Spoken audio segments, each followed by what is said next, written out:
ابراہیم علیہ السلام جس گھر میں پلے،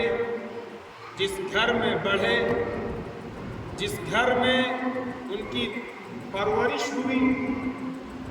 اور ان کے باپ وہ مشرک، بت پرست، بت ساز تھے، تو یہ بتا دیا کہ اگر کوئی مسلمان یا کسی کے والد اس اپنی اولاد کو، اپنے بیٹوں کو، اپنی بیٹیوں کو، اپنی فیملی کے کسی ممبر کو اگر بت پرستی کی طرف دعوت دیتے ہیں یا شرک کی طرف دعوت دیتے ہیں یا شرک پر مجبور کرتے ہیں، تو پھر یہ بیٹے کی رسپانسبلٹی ہوگی، اس کی ذمہ داری ہوگی کہ باپ کی وہ بات نہیں مانی جائے گی۔ اس لیے کہ سب سے پہلے حق ایک انسان پر اللہ کا،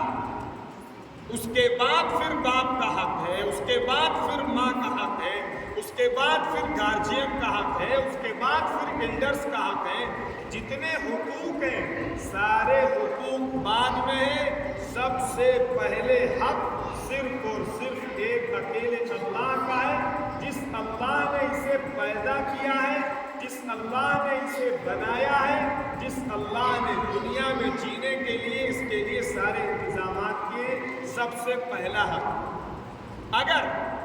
کوئی باپ کسی بچے کو شرک پر آمادہ کرتا ہے تو قرآن ہمیں یہ تعلیم دیتا ہے کہ باپ کی عزت، باپ کا احترام، باپ کا تقدس، باپ کی خدمت، یہ ساری چیزیں کی جائیں گی، لیکن اس شرکیہ عمل کے اندر، اس شرک کے اندر ہرگز باپ کی پیروی نہیں کی جائے گی۔ یہ ابراہیم علیہ الصلاۃ والتسلیمات کے قصے نے بتایا، اور اس وقت بیٹے کی یہ ذمہ داری ہوگی کہ وہ اپنے باپ کو مخاطب کر کے شرک کی مذمت سمجھائے،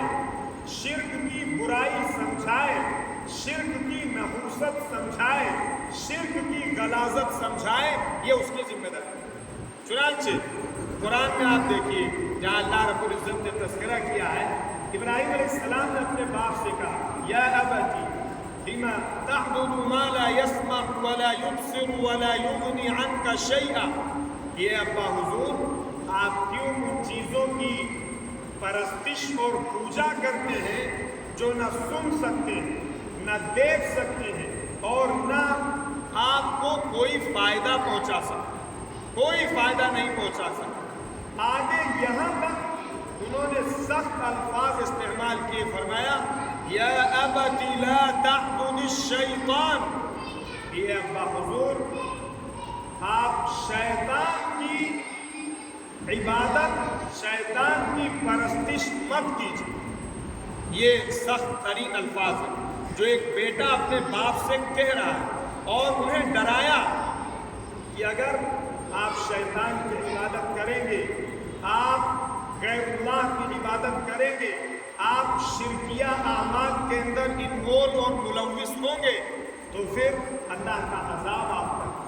اللہ کی گرفت آپ پر آئے گی، اللہ آپ کو پکڑ لے گا۔ یہ باپ اپنے بیٹے کو سمجھا رہا۔ یہ ابراہیم علیہ السلام کی زندگی اور ذات میں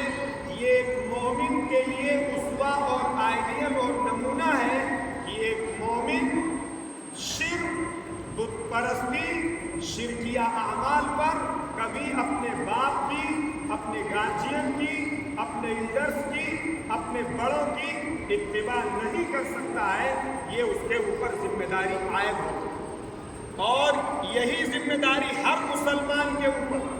اس لیے کہ ہر مسلمان سے اللہ نے یہ مطالبہ کیا ہے کہ اتبع ملت ابراہیم، ابراہیم علیہ السلام کی پیروی کیجیے، آپ کے ملت پر قائم و دائم رہیے۔ یہ اللہ رب العزت کی طرف سے ہمیں حکم ہے۔ تو پہلا نمونہ یہ، اسی طریقے سے